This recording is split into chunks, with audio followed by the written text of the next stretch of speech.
কেন আপনি ফকিরের মতো জীবনযাপন করেন, কেমন গরিবের মতো জীবনযাপন করেন? ডু সামথিং, কিছু একটা করেন যেন আপনি বুক ফুলে বলতে পারেন যে আমি কিছু করেছি, আমি কিছু একটা করেছি, আমি জাতির জন্য, মানুষের জন্য, উম্মার জন্য, দেশের জন্য কিছু একটা করেছি। এটা আপনার করা লাগবে। এটা করার জন্য আপনাকে আল্লাহ তাআলা যথেষ্ট পরিমাণ ক্যাপাবিলিটি দিয়ে দিয়েছেন, কিন্তু ক্যাপাবিলিটিগুলো আপনাকে কাজে লাগানো লাগবে। এই কাজে লাগানোর জন্য আপনি কি করবেন? You should start your work early to rise and early to bed, makes a man healthy, তাই না? এটা তো আমরা ছোটবেলায় পড়ে এসেছি। আপনি যদি একটু আগে ঘুমিয়ে পড়েন, একটু আগে যদি ঘুম থেকে ওঠেন, তাহলে আপনি হেলদি হবেন, ওয়েলদি হবেন, ওয়াইজ হবেন। আপনার কাজ আপনি কখন শুরু করেন বলেন? আজকে আপনারা বলেন তো সকাল থেকে কাজ শুরু করেছেন এরকম কয়জন আছেন? ফজর পড়েছেন কয়জন আছেন? আচ্ছা, ফজরে হাত তুলে, আমি তোলাইতে চাই না, নাহলে অন্যরা লজ্জা পাবে। ফজরের পরে কাজ শুরু করেছেন, সূর্য ওঠার আগে কাজ শুরু করেছেন কয়জন বলেন? একজন শুরু করছে। সূর্য ওঠার আগে আপনি কাজ শুরু করেন নাই, আর আপনি চিন্তা করছেন আপনি ধনী হবেন। এটা তো মানে হচ্ছে অ্যাবসলিউট ইম্পসিবল। আপনি যদি বলেন আমি এখন লাফ দিয়ে আকাশে উঠে যাব, এটা যেরকম, এটা এরকম বক্তব্য। আপনি বলেন তো, এই যে এলন মাস্কের কথা বলছি, আপনি গুগলে সার্চ করেন ও কখন তার সকাল শুরু করে। আপনার টিম কুকের তার সার্চ দেখেন কয়টায় তার সকাল শুরু করে, তার দিনের কাজ কখন শুরু করে। আচ্ছা, অ্যাপলের স্টিভ জবস আপনি জিজ্ঞেস করেন যে, অথবা ওয়ারেন বাফেটের যে সবচেয়ে বড় ইনভেস্টমেন্ট কোম্পানি, আপনি ওদেরকে জিজ্ঞেস করেন যে, গুগলকে জিজ্ঞেস করেন যে তিনি তার, অথবা চ্যাট জিপিটিকে জিজ্ঞেস করেন যে সে তার দিন কখন শুরু করে। আপনি দেখেন সূর্য ওঠার 2 ঘন্টা, 2.5 ঘন্টা, 1.5 ঘন্টা আগে। সূর্য ওঠার পরে তারা তাদের দিন শুরু করেছে, এটা কখনো না। জাপানিজরা কেন? জাপানিজরা সূর্য ওঠার আগে অফিসে যাওয়ার জন্য দৌড়ায়। আপনারা দেখেন, গল্প শুনেন এগুলো। জাপানে আপনার 7টার আগে, 6টার আগে ওইখানে তাদের ওই যে মেট্রোতে রেলের লাইন পড়ে যায়, ওখানে এরকম লম্বা লাইন পড়ে যাচ্ছে, এবং তখন তার হাতে একটা বই পড়তেছে আর লাইনে দাঁড়ায় আছে। আমাদের শুরু হয় অফিসে 10টায়, অধিকাংশ লোকই আসেন, চাকরি তার অধিকাংশ 10টায় শুরু হয়। এই লোকেরা দুনিয়া পরিবর্তন করবে, সে তো তার নিজেরই পরিবর্তন করতে পারে না। এই লোক দুনিয়া পরিবর্তন করবে কিভাবে?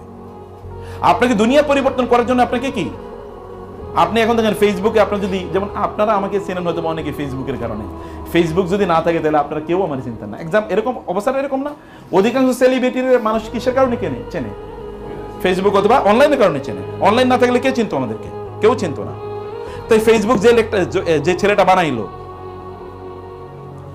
জাকারবার্গ, সে করছে কি? সে একদিন ইউনিভার্সিটিতে বসে চিন্তা করলো, আমি আসলে করব কি, আমি করা উচিত কি। আচ্ছা, আমার বন্ধুদের সাথে একটা সবার সাথে যেন কানেক্টেড থাকতে পারে এরকম একটা অ্যাপস বানাই। দেখছেন কি করছে এখন? অ্যাপসটা গোটা পৃথিবীর ম্যাসমারাইজ করে ফেলছে। শুধু এখানে বসে চিন্তা করেছে, আপনি চিন্তাও করেন না। অধিকাংশ লোক চিন্তাও করে না। এটা একটা গরু ছাগলের মতো জীবনযাপন করে, খাই দাই ঘুমাই আর টয়লেটে যাই, খাই দাই ঘুমাই আর টয়লেটে যাই। আপনি কখন চিন্তা করবেন? আপনার ব্রেনটা তো সবচেয়ে বেশি ফাংশনাল থাকে কখন? সকালবেলা। আপনি তখন সকালবেলা কাজও করেন না, আবার সকালবেলা চিন্তা করেন না। সকালবেলা আপনাকে কাজ করতে হবে, আপনাকে চিন্তা করতে হবে। একজন সাহাবী রাসূল সাল্লাল্লাহু আলাইহি ওয়াসাল্লাম বলেছেন, আল্লাহ তাআলার কাছে দোয়া করেছেন, হে আল্লাহ, আমার উম্মার সকালবেলার কাজের মধ্যে তুমি বরকত দাও। যিনি এই হাদিসটি বর্ণনা করেছেন, ওই সাহাবী, তিনি বলছেন রাসূল সাল্লাল্লাহু আলাইহি ওয়াসাল্লাম যখন এই কথা আমাকে বললেন, আমি যখন তার কাছ থেকে কথা শুনলাম, শোনার পর থেকে, তিনি ছিলেন ব্যবসায়ী, তিনি বললেন যে আমি আমার ব্যবসার কাজটা, আমার লোকগুলোরে আমি বাজারে পাঠিয়ে দিতাম, আমার পণ্যগুলো নিয়ে সকালবেলা সবার আগে। তখন বাজারে কোনো লোক নাই, কিন্তু তারপরে আমি পণ্য পাঠিয়ে দিতাম। আমার লোকেরা পণ্য বিক্রি করে যখন বাসায় আসতো, তখন অন্যরা বাজারে যাইতো, আর এর মাধ্যমে আমি আমার গোটা অঞ্চলের সবচেয়ে বড় ধনী মানুষে পরিণত হয়ে গেলাম। কাজ করছে শুরু করছে কি? সকালবেলা কাজ শুরু করছে। এখন আপনি স্টার্ট ইউর জব আর্লি। ফজরের পরে শুরু করেন, ফজরের পরে ঘুমকে হারাম করে দেন যে আমি ফজরের পরে ঘুমাবো না। আপনি 5 বছর কাজ করে দেখেন কি হয়। আপনি 5 বছর, আমি একটা ইউনিভার্সিটির প্রফেসর, সেই ইউনিভার্সিটির যিনি প্রতিষ্ঠাতা, উনি এখন 42টা প্রতিষ্ঠানের মালিক। এক একটা প্রতিষ্ঠান ধরেন 10,000 20,000 কোটি টাকা তার টার্নওভার হয়, কোনো প্রতিষ্ঠান এরকম আছে। এই ভদ্রলোক যখন ইউনিভার্সিটিতে পড়ে, তখন তিনি বলেছেন যে আমি ভবিষ্যতে কি হতে চাই, এটা তিনি চিন্তা করেছেন, এবং তিনি লিখছেন আমি ভবিষ্যতে এটা হতে চাই, এটা হতে চাই, এটা হতে চাই, এটা করতে চাই, এটা করতে চাই, এটা করতে চাই। এখনো তিনি ওই কাজই করেন। এর মধ্যে তিনি 42টা প্রতিষ্ঠান বানাইছেন। আপনি বলেন তো, আপনারা কি করবেন, কি করতে চান, কি হতে চান? কে লিখেছেন? কে চিন্তা করেছেন? আপনি সিদ্ধান্ত নেন, আগামী 5 বছরে আমি এই কোম্পানিটাকে আমি এই জায়গায় নিয়ে যেতে চাই, আমার পজিশনটা আমি এই জায়গায় নিয়ে যেতে চাই, আমার সেলসটাকে আমি এখন 1 কোটি টাকা, আমি এটাকে 10 কোটি টাকা রূপান্তরিত করতে চাই। এটা করা সম্ভব না? আপনি কাজ করে দেখেন, আপনি যান, দৌড়ান, বলেন, আপনি প্রতিষ্ঠানকে এসে বলেন, স্যার এই প্রোডাক্টের বেশি কি ডিমান্ড বাজারে, ওদের কোয়ালিটি আমাদের কোয়ালিটি এরকম বাড়ানো দরকার। You just give feedback every days, you research the market. আপনি রিসার্চ করেন, গবেষণা করেন, ভাবেন, চিন্তা করেন, অন্যদিকে নিয়ে কম্পেয়ার করেন, এবং you make your company the market leader. আপনার এই জায়গাটাতে, আপনার যে ইলেকট্রনিক আইটেম নাকি, হ্যাঁ ইলেকট্রনিক তো নাকি, ইলেকট্রিক আইটেমে আপনার মার্কেট লিডার হয়ে যান। আমাদের চোখের সামনে তো কত বড় কোম্পানি ছোট থেকে বড় হয়ে গেছে। কোম্পানি কি বড় হয়ে শুরু করে নাকি? ছোট যেগুলো এগুলো বড় হয়, যেগুলো বড় হয়ে শুরু করে এগুলো কি কোনোদিন, যেমন ধরেন গাছ হয় কি দিয়ে, কি থেকে, গাছ থেকে কি গাছ হয় কি থেকে, বীজ থেকে না, না বিশাল একটা গাছ, বড় গাছ আইনা যদি রোপণ করা হয় তাহলে এটা গাছ হবে? আর এটা কয়েকদিন পরে মরে যাবে। আপনি বড় একটা গাছ আইনা এক জায়গা থেকে এনে আরেক জায়গায় রোপণ করলেন, এটা বাঁচবে? কিন্তু একটা বীজ বপন করলেন, এটা কি, এটাই গাছ হয়, এইটাই বাঁচবে। অতএব বীজ বপন করতে হয়। একটা প্রতিষ্ঠান যখন বীজ বপন করেছে, চলেন না কাজ করি, সবাই মিলে কাজ করি। ফাঁকি আপনি কাউরে দেন না, আসলে ফাঁকি দিচ্ছেন আপনি নিজে, বুঝেন না হয়তো। আপনি কোনো এক সময় আপনাকে হয়তো এই প্রতিষ্ঠানে আপনি থাকতে পারবেন, অন্য জায়গায় যাবেন, ওইখানে থাকতে পারবেন, অন্য জায়গায় যাবেন, এরপরে কেবল মাথার চুল ছিঁড়বেন, কেন আমি ভালো করতে পারলাম না, কেন অন্যরা এত বড় হয়ে গেল, আমি কেন হতে পারলাম না, এটা আপনি তখন বলতে থাকবেন। আমাদের জীবনে একটা গল্প বলে আমি লাস্ট এটা শেষ করে দিচ্ছি। আমি ভালো ইংরেজি বলি এবং ইংরেজি মাশাআল্লাহ খুব ভালো শিখেছি। এখন কিভাবে ইংলিশ শিখলাম? এটা ভাষা, আমি তো পড়ছি মাদ্রাসায়, ইউনিভার্সিটিতে, তো ইংলিশ শিখলাম কীভাবে? অথবা আপনি বলবেন যে আপনার তো আরবি জানার কথা, জানি আরবি, কিন্তু ইংরেজি জানলাম কীভাবে? আমি একবার চিন্তা, আমার মানে তখন ইউনিভার্সিটির পরীক্ষা শেষ, মাস্টার্স পরীক্ষা শেষ, 4 মাস সময় পেয়েছি। আমি ভাবলাম যে 4 মাসে করবো কি। আমি 4 মাস শুধুমাত্র একটা ডেইলি পত্রিকা, ইংলিশ পত্রিকা কিনতাম, কিনে আমি এটা পড়তাম 4 মাস।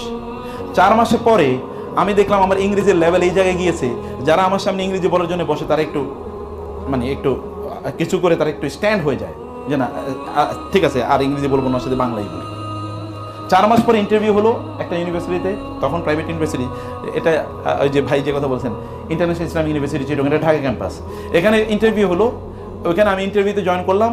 আমাদের সাথে জয়েন করেছে বাংলাদেশের বিভিন্ন বিশ্ববিদ্যালয়, এমনকি ঢাকা বিশ্ববিদ্যালয় থেকে ফার্স্ট ক্লাস ফার্স্ট হয় এরকম প্রায় 1 ডজন, আরও বিভিন্ন জায়গা থেকে সুপার ডুপার এরকম 75 জন জয়েন করলো পরীক্ষায়, মানে তারা ইন্টারভিউতে আসলো রিটেন এক্সামে আমি হয়ে গেছি ফার্স্ট, কারণ অন্যরা এই লেভেলের ইংরেজি জানে না। এরপরে কি হলো ভাইবাতে কেউ কাছাকাছি বসতে পারে না, আমি ভাইবাতেও ফার্স্ট, রিটেনও ফার্স্ট। কি করছি, কেবল 4 মাস কাজ করেছি আর কিছু, এবং still I am enjoying the benefits of that 4 months, of those 4 months I am enjoying still the benefits. আপনি সিদ্ধান্ত নেন যে আমি কেবল এতটুকু সময় কাজ করব, এবং কাজ করেন, টাকা ইনকাম করেন। আল্লাহ সুবহানাহু ওয়া তাআলা জিহাদ, 2 ধরনের জিহাদ আমাদের উপর ফরজ করেছেন। একটা জিহাদ কি? একটা জিহাদ হলো না সম্পদ দিয়ে, বি আমওয়ালিকুম ওয়া আনফুসিকুম, একটা হলো জীবন দিয়ে যারা যুদ্ধের ময়দানে জিহাদ করে। আর একটা জিহাদ আছে কি না, আরেকটা জিহাদ আছে সম্পদ দিয়ে, ওইটা তো আছেই। জিহাদ করে 2টো জিনিস দিয়ে, একটা জিনিস কি জীবন, আরটা কি মাল, সম্পদ। তো আপনি তো মুজাহিদ হতে পারেন, আপনি মুজাহিদ হওয়ার এই রাস্তা কেন আপনি বন্ধ করে দিচ্ছেন? আপনি তো জিহাদ করতে পারেন কি দিয়ে? সম্পদ দিয়ে। সম্পদে আপনি জিহাদ করেন, সম্পদের মালিক হন। সম্পদের মালিক কেবলমাত্র কি ভোগের জন্য হইয়েন না, যে আমি টাকা ইনকাম করব, আমি খাবো, আমি ফুর্তি করবো, বা আমার বাচ্চাদেরকে আমি এই রাখবো সেই রাখবো, সেগুলো করতে হবে। সেগুলো করতে আপনি দিন শেষে সারাদিন আপনি কাজ করলেন, এই কাজ করার কারণে আপনার পায়ে ব্যথা হলো, আপনার হাতে বিভিন্ন যে গোটা উঠে গেল, এই হাতটা আল্লাহ সুবহানাহু ওয়া তাআলার কাছে ওই ব্যক্তির হাতের চেয়ে অনেক অনেক বেশি উত্তম, যে ব্যক্তি কেবলমাত্র সবসময় বই নিয়ে বসে আছে পড়তেছে, তার চেয়ে অনেক অনেক বেশি উত্তম। কারণ আপনি কি এই হাত দিয়ে আয় ইনকাম করছেন, হালাল পথে ইনকাম করছেন, আপনি অন্যদের ইনকাম রিজিকের ব্যবস্থা করে দিচ্ছেন, আল্লাহ তাআলা আপনার মাধ্যমে অন্যদের রিজিকের ব্যবস্থা করে দিচ্ছেন। আপনি কাজ করেন। ইয়াং ম্যান, আপনারা কেন কাজ করবেন না? আপনি সকালবেলা শুয়ে থাকেন কিভাবে? আপনি জব তো করবেন 3-4টা, মানে একটা এক্সাম্পল বলছি। অথবা আপনাকে বলতে হবে যে আমার কোম্পানিতে আমার চেয়ে পারফরমেন্স কেউ বেশি দেখাতে পারবে না। ফাস্তাবিকুল খায়রাত, ভালো কাজে প্রতিযোগিতা করেন, এই কাজে প্রতিযোগিতা করেন। আপনার মোবাইল ইন্টারনেট থাকে, মোবাইল আপনি ফেসবুকে তাকিয়ে থাকেন কি কারণে? কারে দেখেন আপনি? আরেকজনের জিনিস দেখে আপনার লাভ কি? অমুকের পোস্ট দেখে আপনি লাইক দিলেন, কমেন্ট দিলেন, মানে কি? এগুলো স্টুপিডিটি। অমুকের পোস্ট দেখে আপনার লাইক কমেন্ট দেওয়ার দরকার কি? আপনি যদি সেখানে এডুকেশনাল কোনো কিছু থাকে সেটা ভিন্ন কথা। আপনি এরপরে কেবল ফেসবুক টিপাচ্ছেন, কি কারণে টিপাচ্ছেন আপনি জানেনই না। আপনার দিন শেষ, কোনো কাজই হলো না। দিন শেষে আপনি দুনিয়া তো লাঞ্ছিত অপমানিত, আখেরাত লাঞ্ছিত অপমানিত। বিয়ে শাদী করতে পারবেন না, ইয়াং জেনারেশন মানে কি? কেন আপনি বিয়ে করবেন না? আপনার টাকা পয়সা, আপনার 20-22 বছর বয়স, 24 বছর বয়সে আপনার কাছে 1 কোটি টাকা থাকা উচিত ছিল, কারণ আপনাকে এই এনার্জি আল্লাহ তাআলা দিয়েছেন। আপনার কিছুই নেই, কারণ আপনি কাজ করবেন না। আপনি এখানে কয়টা থেকে অফিস, আপনি এখান থেকে কাজ শুরু করেন এখন থেকে। যদি আমি জানি না প্রতিষ্ঠানের আপনাদের সিস্টেম কি, যদি এরকম থাকে আপনার যত সেলস তত আপনার সম্মানই বাড়বে, তাহলে আপনি কেন সেলস বেশি করেন না? আপনি কেন করেন না সেলস বেশি? দায়িত্ব কার, দায় কার? কেন আপনি একটা লোকের কাছে 10 বার গেলেন না? ওই লোকের কাছে, ওই দোকানের কাছে আপনি কেন 10 বার গেলেন না? ভাই আমাদের প্রোডাক্টটা নেন, আপনি একটু দেখেন, এবং তা কেন এসে আপনি ফিডব্যাক দিলেন না? আপনি কেন করলেন না? এটা তো আপনার দায়, এটা দায়িত্ব। আপনার ইনকামটা হালাল কি হারাম আমি ওই আলোচনায় গেলামই না, আমি আপনার দুনিয়ার বেনিফিটের কথা বলছি। আপনি এটা করেই দেখেন, প্রতিষ্ঠান বড় হলে আপনিও বড় হবেন, প্রতিষ্ঠান দাঁড়াইলে আপনিও দাঁড়াবেন। যেমন মেটার কথা বলছি, যেমন গুগলের কথা বলছি, যেমন বাংলাদেশের সবচেয়ে দামি কোম্পানিগুলোর আপনি আকিজের কথা বলি ফর এক্সাম্পল, যেন আপনি যখন ওখানে চাকরি করবেন তখন আপনারও ওই প্রতিষ্ঠান যত বড় হবে আপনিও তত বড় হবেন। বড় হওয়ার জন্য প্রতিষ্ঠানকে সাপোর্ট দিতে হবে, নিজকে সাপোর্ট দেওয়া হলেই হবে, এবং এর মাধ্যমে আপনারা নিজেরা প্রয়োজনে আপনি আপনার এলাকার ডিলারশিপ নেন। একটা এক্সাম্পল বলছি, ওইখানে আপনি ডিলারশিপ নেন, কাজও করেন, ডিলারশিপও নেন। একটা এক্সাম্পল বলছি, ছোট ছোট ব্যবসা শুরু করে দেন, আপনার পণ্য আপনি বিক্রি করেন, বা আপনি একটা লোক তৈরি করে দেন, আপনার কাউকে নিয়োগ দেন যে তুমি এগুলো পণ্য বিক্রি করো, আপনি আবার সাব হ্যান্ড তৈরি করেন। You can do many things. আপনি কেবল একটু ডাইনামিক্যালি চিন্তা করলেই হলো। আপনি কাউকে আরো অন্য কাউকে আপনি নিয়োগ করতে পারেন, নিয়ে যেতে আপনাকে আরো সাপোর্ট করলো, আরো বেশি মানুষের সাথে র্যাপোর্ট তৈরি করা, মানুষের সাথে সম্পর্ক তৈরি করা। আপনার পণ্যটা আপনার কেবল হাসির কারণে নেবে। আপনি ওইখানে গেছেন, আপনাকে 3টা কথা জিজ্ঞেস করলো, আপনি একটা কথার উত্তর দিলেন না। আপনি জানেন যে কোনো মানুষকে দেখে হেসে দেওয়া এটাও কি? এটা তো সুন্নাহ শুধু না, সাদাকা। কাউরে কোনো ফকিরের দান করলে, যেটা টাকা দান করলে আপনি যে সওয়াব পেতেন, কাউকে দেখে হেসে দিলে কি? আর আমরা মার্কেটিং এ বলি smiling is the best marketing টুল। কোন SR সেলস রিপ্রেজেন্টেটিভ যদি দোকানিরে দেখে হাসে, ওই দোকানে তার পণ্য কেনা ছাড়া তার কোনো উপায় আছে? আর আপনি যাইবেন, মনে হচ্ছে যেন আপনি কয়লা মুখে দিয়ে গেছেন একেবারে। চেহারার দিকে তাকাইলে মনে হচ্ছে না এখন উজু করে আসা উচিত আমার, তাই না? আপনার যদি পরিস্থিতি এইরকম হয়, তাহলে আপনার পণ্য কেন লোকেরা কিনবে? ওনার দায় পড়লো কি? ওনার দায় পড়লো কি? প্রয়োজন আপনি ইনভেস্টমেন্ট করেন, আপনি ওনাকে চা খাওয়ান, যাওয়ার জন্য সময় 2টা চকলেট নিয়ে যান। ভাই আপনি আমার পণ্য গত মাসে অনেক বেশি বিক্রি করছেন, আপনার জন্য এই ফুলের শুভেচ্ছা। করেন না এটা? ডু সামথিং, নতুন কিছু আপনি উদ্ভাবন করেন। এটা করে আপনি আপনার নিজের পজিশনটাকে বাড়ান, নিজের সম্মান বাড়ান। আপনি যত বেশি কাজ করবেন তত সম্মান কি আপনার বাড়বে। কিন্তু আমরা বলছি টাকার মালিক হবেন কি কারণে বলেন তো? কেবল দুনিয়ার কারণে না, আপনার আখেরাতও লাগবে। আখেরাতের কাজ করেন। আপনার মনে চান আপনি একটা মসজিদ করেন, আপনার মনে চান আপনার এলাকায় একটা মাদ্রাসা করেন, আপনার মনে চান আপনার বাবা মার জন্য আপনি দান সাদাকা করেন। আপনাকে একবার মনে চান যে আপনার বাবা মাকে আপনি হজে পাঠান। আপনি যদি না মনে, এটা যদি আপনার মনে না উঠে, তাহলে আপনি একটা কুসন্তান, আপনি একটা কুসন্তান। আপনি যদি এটা যদি আপনার মনে না চায় যে আমার বাবাকে আমি হজে পাঠাতে চাই, আমার মাকে আমি হজে পাঠাতে চাই, তাহলে আপনার স্ত্রীকে আপনার কাছে রাখবেন, আপনি ঢাকায় ভালো জায়গায় রাখবেন। আপনার যদি এটা মনে না চায়, তাহলে এটা কুশ স্বামী, স্বামী হয় উপযুক্ত না। অথচ আপনার শক্তি আছে, আপনি করতে পারেন কাজ, চাইলে কাজ করতে পারেন। কাজ করেন, বারাকা দেওয়ার মালিককে। যে কাজ করবে আল্লাহ তাকে বরকত দেবেই। এই যে ইউরোপিয়ানরা করছে, হিন্দুরা করছে, বৌদ্ধরা করছে, খ্রিস্টানরা করছে, কেবল কাজ করে না কারা? পৃথিবীর একমাত্র জাতি যারা কাজ করে না, পৃথিবীর একমাত্র জাতি যারা কাজ করে না। অথচ কাজ করা আল্লাহ তাআলা তাদের উপর ফরজ করে দিয়েছেন, অন্য কারো উপর কাজ করা ফরজ না, কিন্তু এদের উপর কাজ করা ফরজ। আর এই জাতিই কাজ করে না। ফজরের নামাজ পৃথিবীর কারো উপর ফরজ নাকি? কিন্তু আমাদের উপর ফরজ। কোথায় ফরজ? জামাতে গিয়ে পুরুষদের জন্য। পুরুষ ঘরে নামাজ পড়লে হবে নাকি? যেই পুরুষ ঘরে নামাজ পড়ে, ওর তো বিয়ে করে উচিত হয়নি, ওর বউ তো ওরে তালাক দিয়ে চলে যাওয়া উচিত, যদি বউ তালাক দিয়ে জায়েজ নাই, এটা আরেক আলোচনা। কিন্তু ওর বউ তারে ছেড়ে যাওয়া উচিত। কিন্তু আধা পুরুষ যে এখনো ফজরের সময় সে ঘুমে আছে। পাখি যদি আপনার আগে ঘুম থেকে উঠতে পারে, তাহলে বুঝবেন আপনি পাখির চেয়ে অধম। যদি শিয়াল এবং কুকুর আপনার চেয়ে ঘুম থেকে আগে উঠে, বনের প্রাণীগুলো আপনার চেয়ে ঘুম থেকে আগে উঠে, তাহলে আপনি তাদের চেয়ে অধম। আপনি তাদের মতোই হতে পারলেন।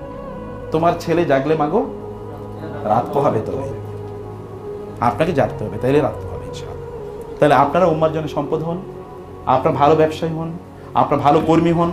লোকেরা আপনাকে দেখে প্রশংসা করুক, oh he is a man, good worker, good performer. অন্যরা আপনাকে দেখে ঈর্ষা করুক, বলুক, বেঞ্চমার্ক হিসেবে আপনাকে নেক, যে না ওনার মতো। আপনি মার্কেটিং সম্পর্কে পড়াশোনা করেন, প্রচুর পরিমাণ ইউটিউবে ফ্রি ভিডিও আছে, প্রচুর শুনুন, কি করতে হবে? প্রচুর প্রচুর ব্যাপক পরিমাণ। সময় নষ্ট করবেন না। সময় নষ্ট যারা করে তারা তো শয়তানের সবচেয়ে বড় ভাই, আপন ভাই।